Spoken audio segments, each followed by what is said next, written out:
Jurassic World Evolution isn't far off, so I thought it appropriate to fire up Operation Genesis again and have a grumble about why I'm so cautiously optimistic about the new title. First of all, the game looks beautiful. Frontier Expo showed off the first in-game footage from the game earlier this year, and the visuals are definitely in keeping with the current generation of consoles and PCs. The sound design in this game seems to be phenomenal as well, and it plays very faithfully along with the movie representations of all the dinosaurs we've seen so far. There hasn't been any footage thus far of the actual park building and management, but I imagine we'll get small tidbits during the lead up to June 2018, which is when the game is currently scheduled for release. With Operation Genesis fresh in my mind, let's get into the subject at hand.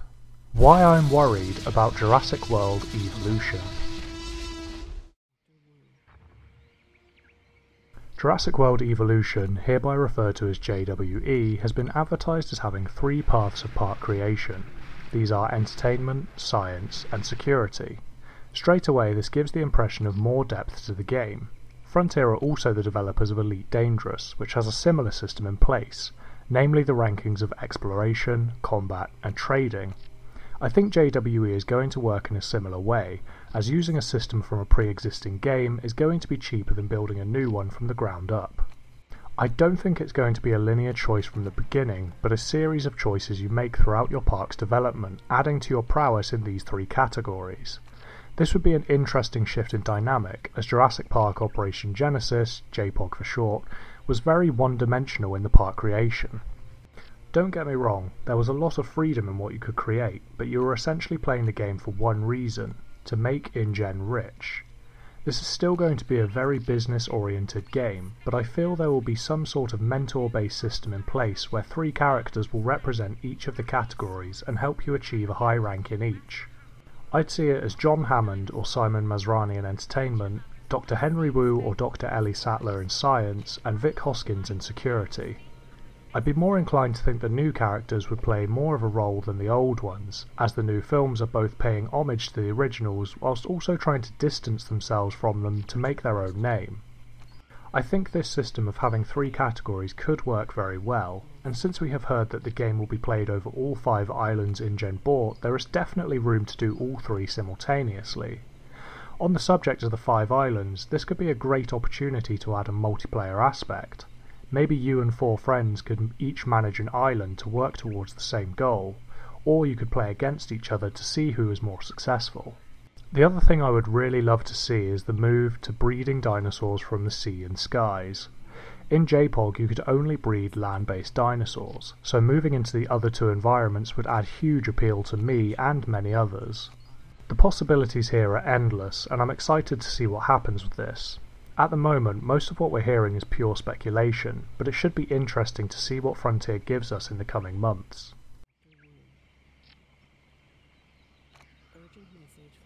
Something I really disliked in JPOG was the UI and menu navigation. It felt a bit clunky, but it was at least operational. While everything was easy to find, the lack of hotkeys was a bit of a problem. Moving from the fossil hunt screen to the genetic screen was logical but not intuitive. By this I mean the game's menus were set out like an old website. It was a tree of options, but the different branches didn't connect anywhere other than the trunk. I don't think this is going to be a problem though. Games have come a long way since 2003, and the old school ways of menuing are a thing of the past. The only thing that worries me here is the age we are in right now. Console ports are trending hugely, and they don't always translate well to PC. All we can do is hope Frontier develop the console and PC versions individually so there are no control issues when release day comes. The other thing I didn't like about JPOG was the way it started you out. You'll notice in this video I started with $1.5 million. In the vanilla version you start with 50,000, which is an absurdly small amount of money to build a theme park which exhibits real dinosaurs. Thankfully, Operation Genesis is fairly easy to modify. I'll leave a link in the description to my modified files for those that are interested. I changed the number of paths and fences you could build as these were very low when you look at the size of the island you're given to build on. Not everything I changed benefited me though. In the original version, if a visitor dies you are fined $10,000. That seems like a very small amount for a huge company to pay out if one of your loved ones is eaten alive. I changed this to 5 million as I thought it was a fair price to pay.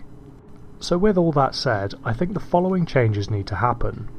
Menus and UI need to be streamlined, limits on buildings need to be removed, and the monetary values need to be changed as described. Everything else is pretty solid already. Dinosaurs have a number of problems you need to deal with, such as disease, rampage, and stress-induced seizures. You also have to contend with the elements. Thunderstorms and twisters are a common problem in Operation Genesis and can wreak havoc over your park. While these are easy to deal with, it is a little distressing watching the last few hours of work be torn apart. This is something I don't want to be removed. It's a great way to test you as a park manager, and it's a good way to see how you deal with a crisis. I was always looking at the financial reports in this playthrough, and this is something I'd love to see again. It would also be beneficial to have a disaster report after a twister or dinosaur containment breach. Another great feature of JPOG was the ability to fly the Ranger helicopter yourself. You could either give orders for the Rangers to carry out, or you could just do it yourself. This was heavily played on during the missions in Operation Genesis, which a lot of people seem to forget about. There were 10 missions that would test your skill with the Ranger helicopter and the 4x4 trucks. Missions are something I would like to see again, but I would want to see it in a scenario basis rather than an overarching story.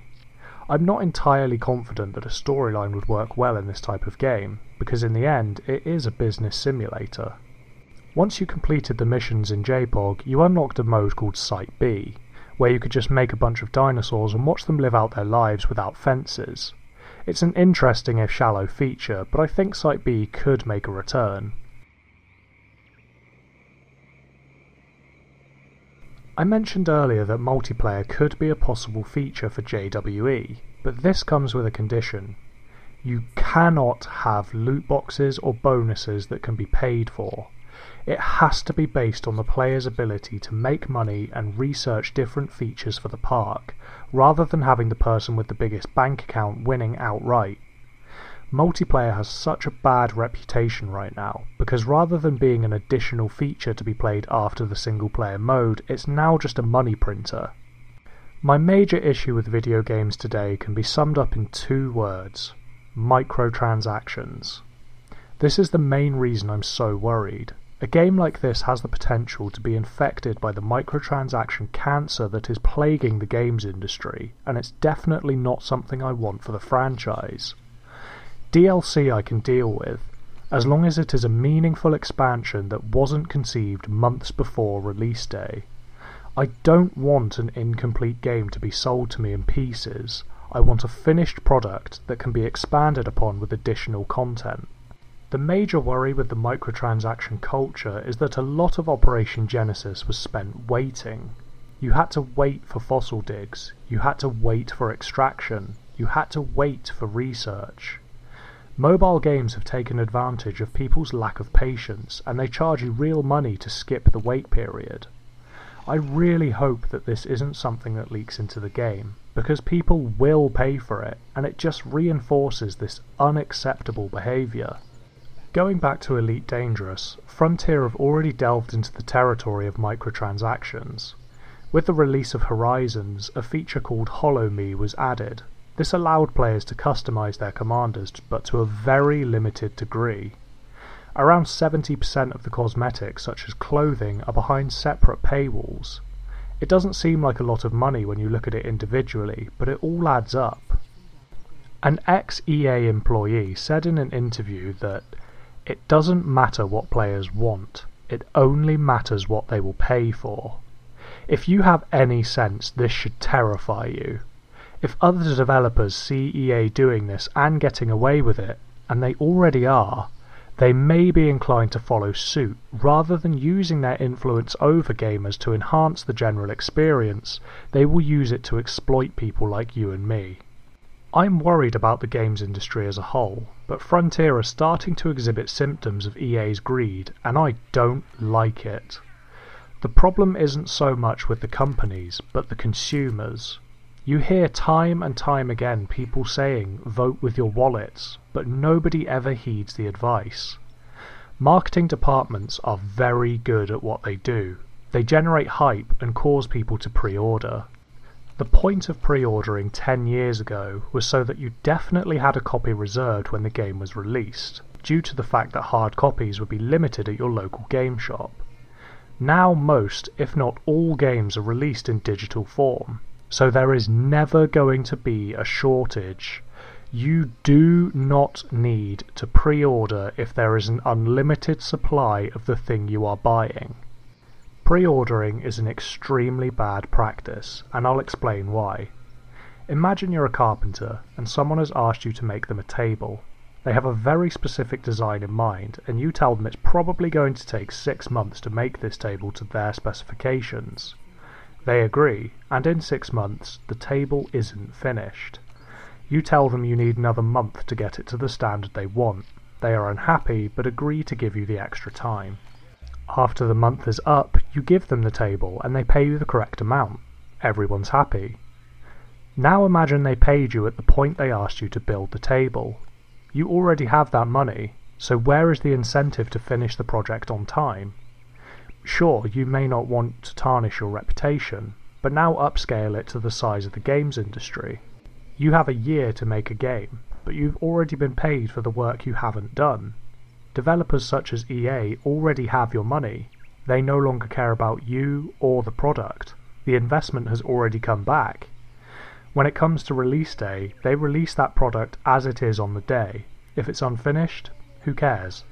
Just finish the rest when you can, charge the consumers again, label it as DLC. This is my major concern. Too many companies are starting to see how financially successful EA is.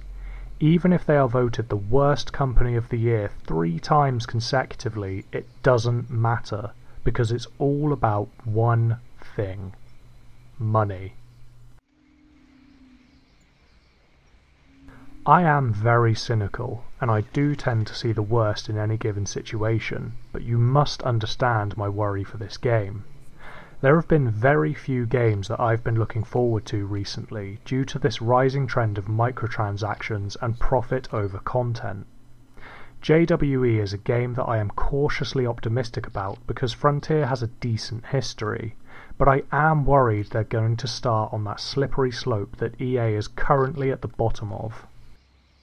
Nothing I can say will ever convince people to stop pre-ordering and paying for these microtransactions, because in the end, people don't like being told what to do. Unfortunately, this attitude towards these behaviours is becoming more and more accepting, and it needs to stop. The only way developers will get the message is if people do in fact stop reinforcing them.